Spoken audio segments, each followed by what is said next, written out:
Part 2. So part 2 tayo, no? Chapter 13A, no? So dun sa passenger vehicle daw, kailangan daw may resibo, may proof na resibo, substantiated daw.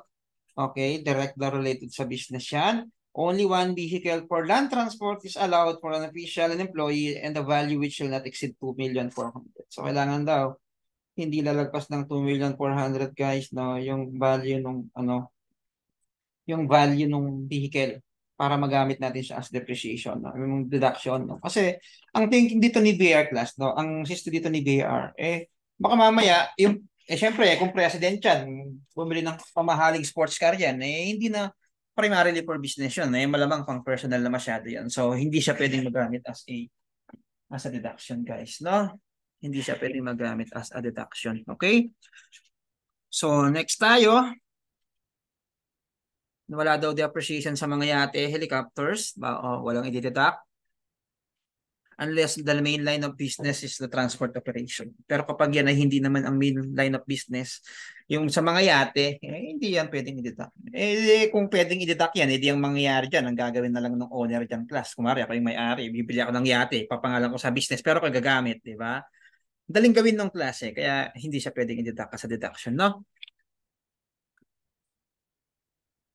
Next is depletion. Ito na, medyo mahaba-habang discussion to. So, depletion expense is a provision for the periodic return of capital investment in the wasting assets such as minerals, gas, and oil. So, for example, no, malak mo mag-drill ng lupa para lang mali mo, may makita kang sibol dun ng gas, di ba? So, paano natin i-expense yung mga assets na binili natin regarding those on that, guys, no, regarding in that wasting asset, guys, no? So, these are the common rules, guys, no, for both mining and oil operation. Taxpayers, sabi dito, in wasting asset, shall classify their expenditure into two. Meron tayo ditong cost of acquisition or intangible exploration. So, syempre, yung intangible, yung mga wala namang di nahawakan, no? So, yun yung intangible, no? So, ano ba yung treatment natin doon sa tangible? So, doon sa tangible class, tangible development cost include the acquisition or improvement on the property, okay, which are subject to the allowance for depreciation. This may include common site, mine plant, di ba? So, petroleum operation, ito yung ating na ginagamit sa petroleum operation. Ang pwede mong magamit na method is either straight line or declining balance. Doon sa property use, yung petroleum operation, no, not use in petroleum operation, isa lang ang option mo. Ang gagamitin mo is straight line with 5 years estimated useful life, no? 5 years estimated useful life. Okay? So, yun yung ating petroleum operation. Yun yung option natin para dun sa depreciation, guys. Okay. Dun sa intangible, includes for drilling which have no salvage value. So, ito yung pagparaan ng cost completion method, no? Ito yung cost completion method, no? Paano nga ba i-compute no, using the cost completion method? Dun sa intangible, no? Petrodrill incurred a total development cost of 120. So ito yung nagamit niya doon sa development nung siguro drilling, equipments, no. So ngayon, the following were the results of its extracting activities. So ito yung mga nag-result niya. Nakapag-extract daw sila ng 4 million amount of gas or oil, kung ano man yan. Okay. And then, estimated barrel remaining is 56,000. So ito yung na-extract niyang barrels. Ito yung kanyang estimated pa na natitira na may extract pa niya. Okay. So,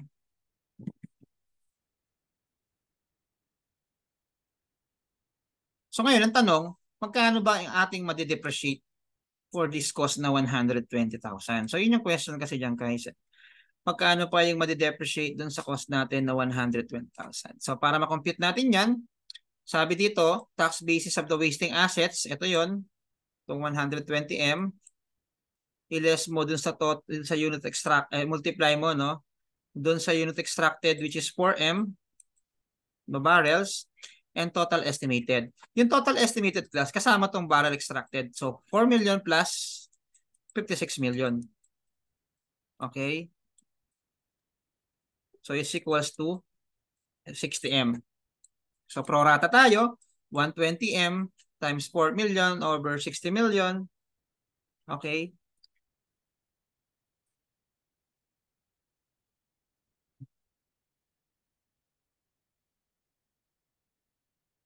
So yun yung ating depreciation, no? For ito. Tuloy natin dito.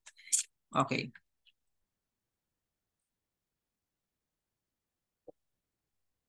Okay.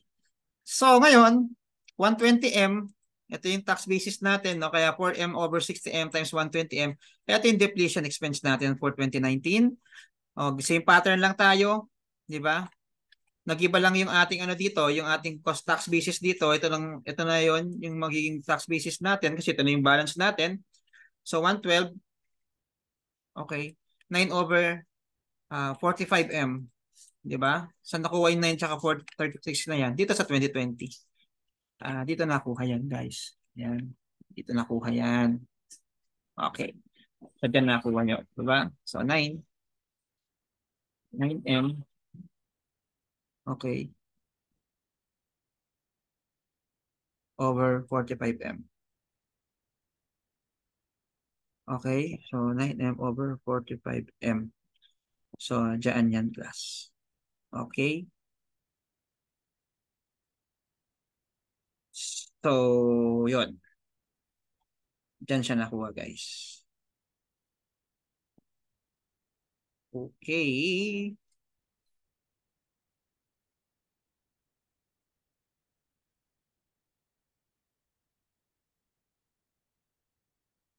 So, next. May question ba kayo dito, class? Dito sa pag-compute ng depletion cost. Baka may question kayo dito, guys. Do you have question?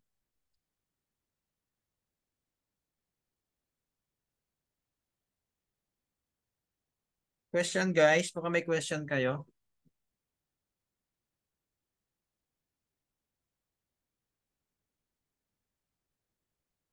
Wala naman po. Okay, wala naman kayong question.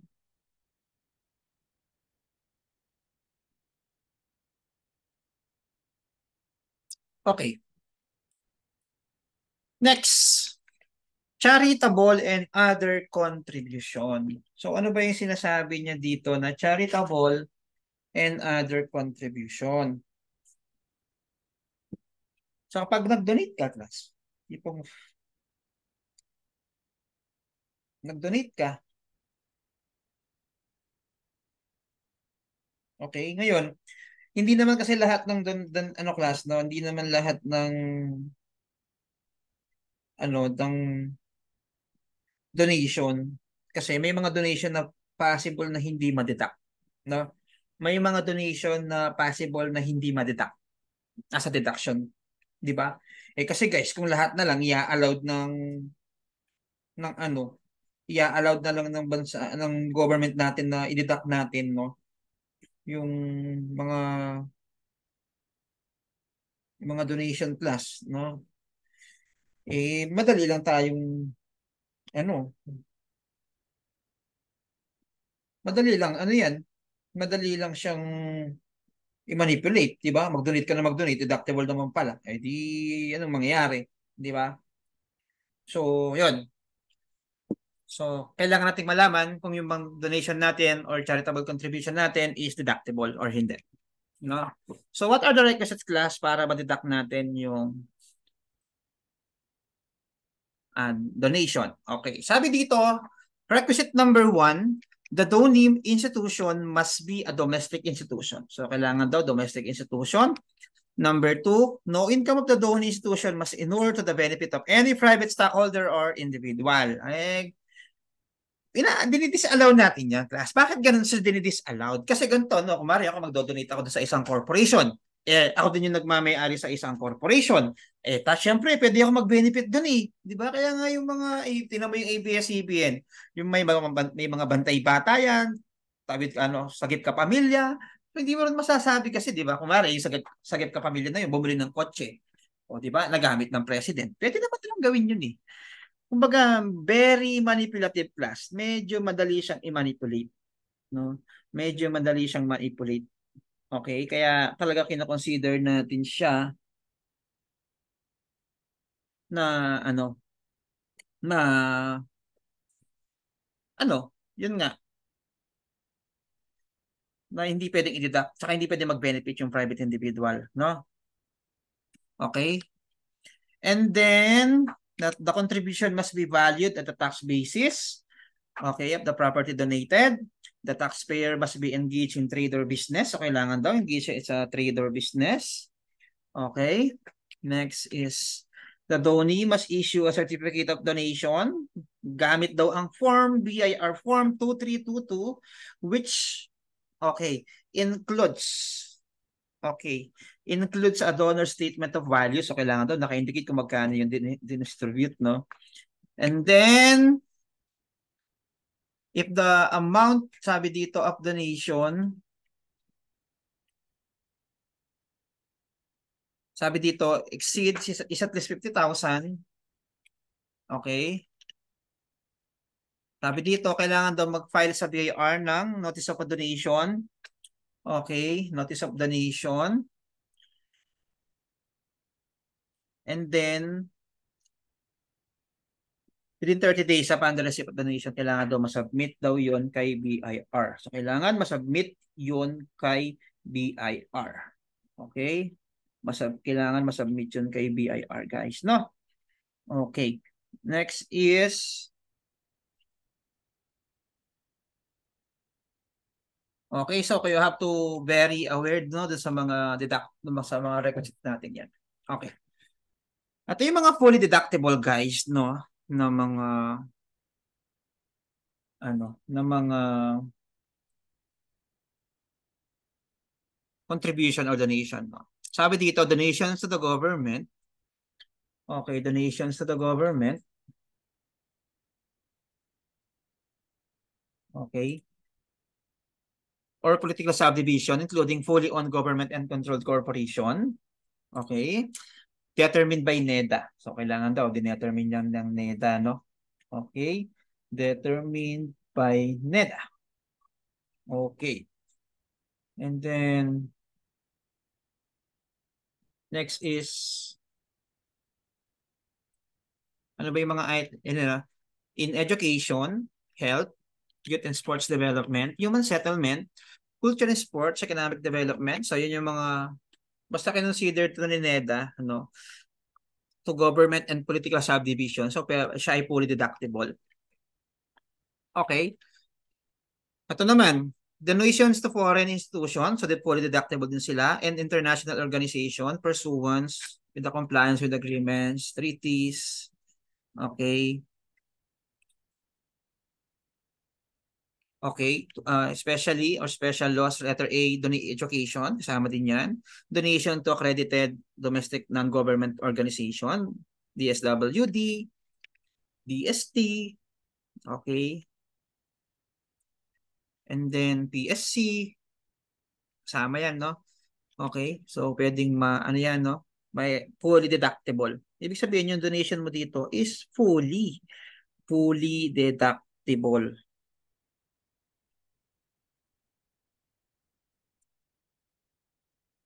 Okay. So, Commission on Higher Education, fully deductible yan. And then, ito pa, no? Requisites. So, ano ngayon yung mga requisites natin para yung mga nabanggit natin, no? Mga nabanggit natin is talagang madidak siya sa pool. Okay, what are the requirements? Sabi dito, NGO must be organized and operated. Okay.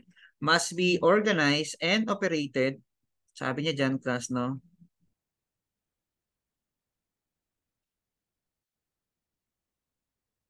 For the above purpose and no income, ha? No income. No income. Okay. Must be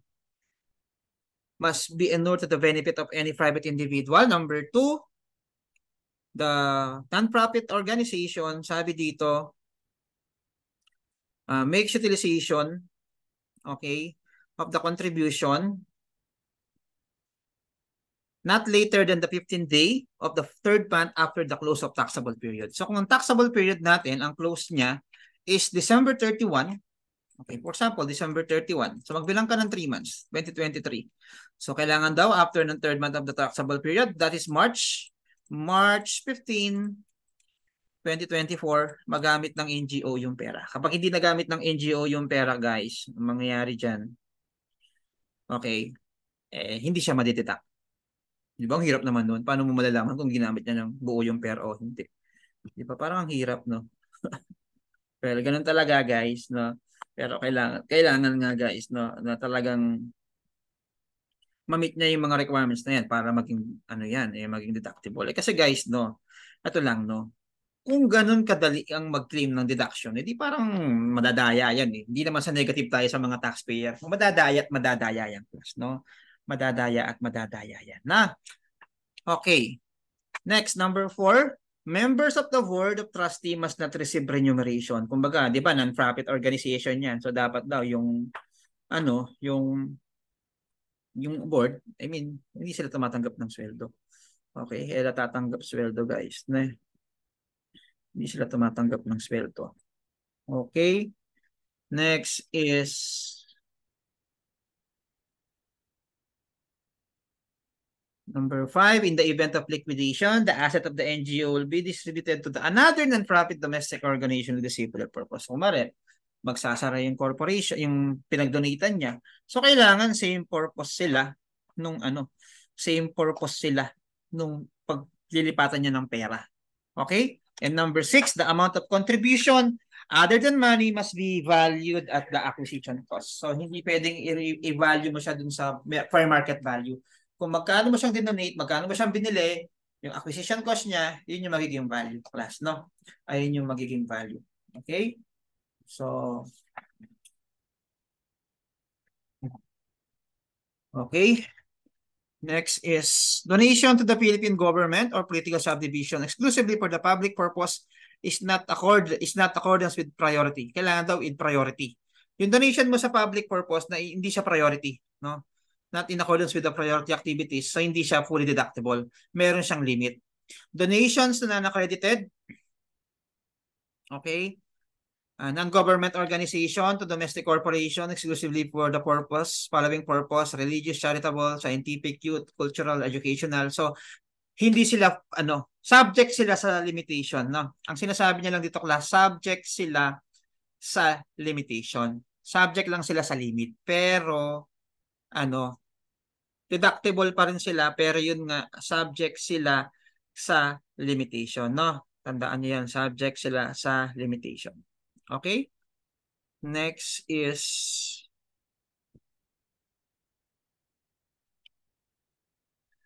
paano ba i-compute yung kanilang limitation? So, based on the taxable income. So, kailangan mo i-compute yung taxable income before deducting any charitable contribution. Ulitin ko lang, no? Before deducting any charitable contribution. So, bago i-compute mo yung taxable income na hindi ka nagde-deduct ng charitable contribution. Okay? Doon siya. Okay, doon siya mako-compute yung ating limitation. 10% for individuals, i-multiply mo ng 10% yung taxable income, 5% for corporation. Okay, so let's have an example. So, Mr. Sariaya, since si Mr. Sariaya is an individual, so ang limit niya is 10% on his taxable income, no? 10% on his taxable income. Okay? 10% on his taxable income. Okay, so ito yon 1.1 less 600, that's 500,000. Ito yung taxable income niya. So, priorities to, fully deductible. 3T, fully deductible. Charitable institution, accredited, fully deductible. Public purpose, walang sinabi yan. So, ito ay subject sa limitation. Non-accredited, of course, subject sa limitation. Itong dalawang nakabilog na tuklas, street beggars and to foreign, hindi sila deductible, ha? Hindi sila deductible, guys, no? Hindi sila deductible. Okay? Deductible din nga doon rin, guys, na? Okay. So, ngayon,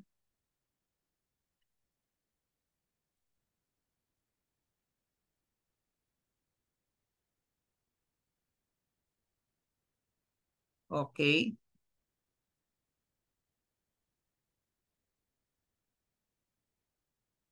So, ang gagawin mo dito, class, kukunin mo to kung magkano ba yung i-deduct natin dito sa 140 na to.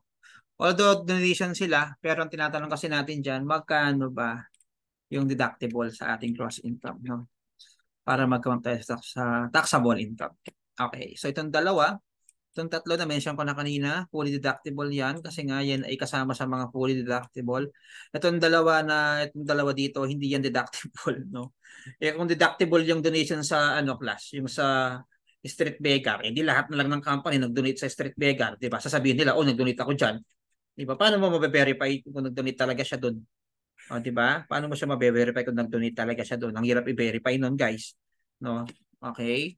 So, ito, ang tanong dito, magkano sa 140 yung madideduct natin? So, na-compute natin kanina yung kanyang taxable income is 500,000 times mo ng 10% yan kasi individual siya. So, deduction limit natin is 50,000 pesos. So, ibig sabihin, out of this 140, ang madideduct mo lang is 50,000. So 180 na fully deductible plus 50,000 na subject sa limit. Ang ating deduction sa gross income is 230,000 pesos. So you have to better know that class. No, you better know that 230,000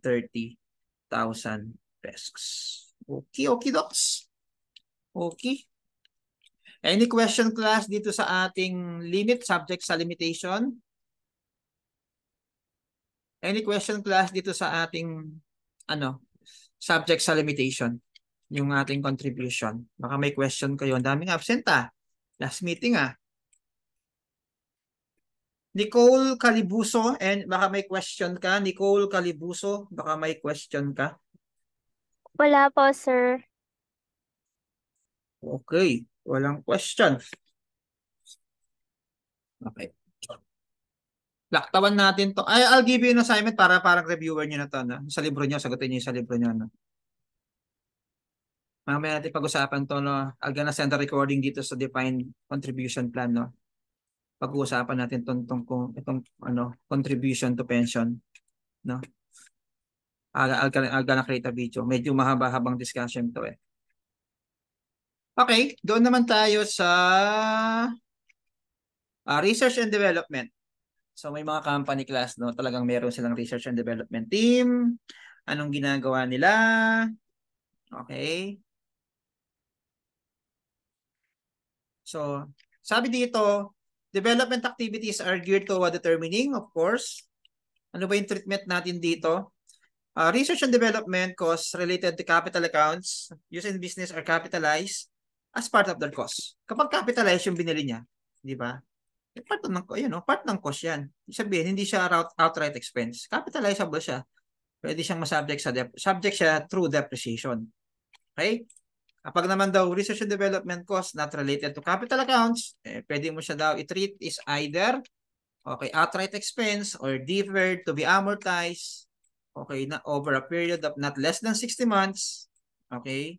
Pwede siyang outright expense or amortize mo siya not less than 60 months from the beginning of the months na nagkaroon ka ng benefits. Kumbaga, ihango muna siya, asset ka muna, pero hindi muna kita guys, no?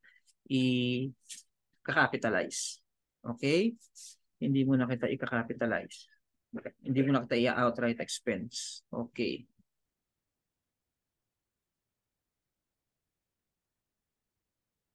Okay.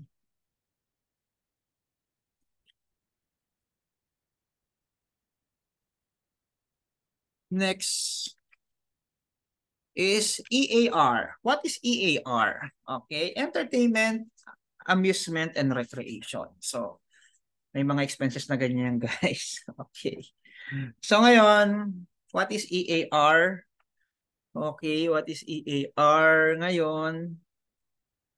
Ano ba yung mga requisite class para ma-deduct natin siya as a deduction? So, requisite number 1, nangyari daw siya during the taxable year. Okay. Nanggaling daw siya during the taxable year. And then, related daw sa business. Not contrary by law. Pag sinabing not contrary by law class, ibig sabihin is allowed siya by law. Okay? Substantiated with adequate proof. Kailangan may mga resibo at na-withholden daw siya. Na-withholden siya ng tax. Okay? Dapat daw na-withholden siya ng tax. Okay. Ngayon, ito yung ceiling natin. Kung baga class, meron siyang ceiling. So, hindi siya dapat lumagpas sa ganitong amount. Okay. Ang ceiling natin, kapag sales of goods is 0.5%, kalahati ng 1%. Kapag services naman, kapag service, ibig sabihin, yung kiniter mo sa client is service, no? Service yung in-offer mo sa client. Ayun, 1% ng gross receipts. Okay? 1% siya. Okay? So ngayon, let's have an example. Mr. Argon, seller of goods. Sales siya ng goods, 0.5% yung limit. Okay. Kumbaga guys, ganito lang ibig niya sabihin. Di ba ang kanyang actual na entertainment, amusement, and recreation is 1,400. Subject sa limit yan. I-multiply mo ito ng 0.5%. Ang 0.5% is 1,000. So, ibig sabihin, instead na 1,400 ang i-deduct mo, which is yung actual na expense, ang i-deduct mo lang is 1,000. Kasi nga, subject siya sa limitation. Kaya, hindi mo siya ma-deduct ng buo. Okay? So, I think that's all for chapter 13A. I'm gonna send a recording dun sa, guys, no? Yung doon sa, matawag dito, yung doon sa, dito. Kasi isa-send ko rin sa kindness, no? Dito sa pension. Meron ko sa tayong dalawa yan, magkukulong na yung oras natin. No? Para buo na yung video. Any question, class, for chapter 13A? Yung mga hindi ko binasa, class, diniscuss, kayo ang magbabasa nun, no? Okay. Any question, class? Chapter 13A. So, ang quiz na, meron kayong quiz ngayon, guys, no? Chapter 11, 13, and 13A. So, give me your best available time next week. Kung pwede rin after ng finals, no? Basta the week after the finals or pwede rin this week before the finals, no? Just give me your available time. So, meron kayong quiz chapter 11, 13, and 13A. Any question, guys? Question? Yvonne, Kalarad, baka may question ka dyan na nakatago. Wala po, sir. Okay, wala kayong question. Okay. So, if you don't have any question, guys, no, bago tayo mag-iwahiwalay, hopefully, no, in this coming holiday season, magkaroon kayo ng masayang holiday season. Spend your time with your family, di ba, yung mga mahal natin sa buhay. Yun naman yung mga importante sa buhay natin, di ba? Wala namang ibang importante, no, kahit marami kang pera kung di naman kayo masaya, di ba? So, enjoy your holiday, guys, no? Hopefully, after ng exam ninyo, masaya yung holiday season nyo, hindi kayo bagsak, no? And napakabilis ng panahon, guys, no? So, have a wonderful holiday season, class, no? So, before we end this discussion, no? Like what I've said, na sinasabi ko sa inyo when our meeting ends, ay, naku, out of time na naman. Okay, guys.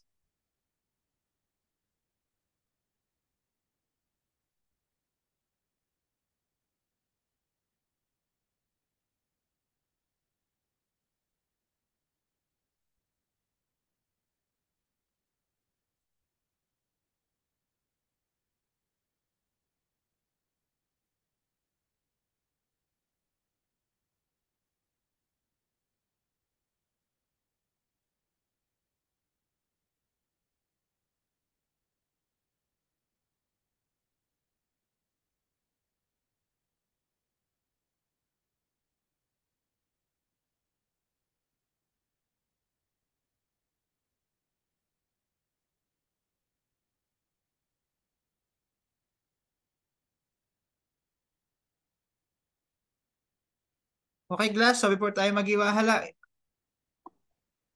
kayo, class, no? Ala ko wala na kayo. So, yun, guys, no? Like what I've said during our discussion, guys, no? Whenever you go, whatever you do, always do three things in life. Glorify God in every way, give thanks in everything, and spread love every day. So, ingat, bye-bye, and enjoy, class. Sumayo kayo at magpakarami. Bye, class! Bye-bye. Bye, guys. Bye, guys. Thank you po, sir. Bye-bye. Bye po, sir. Bye-bye. Hindi pa pala kayo?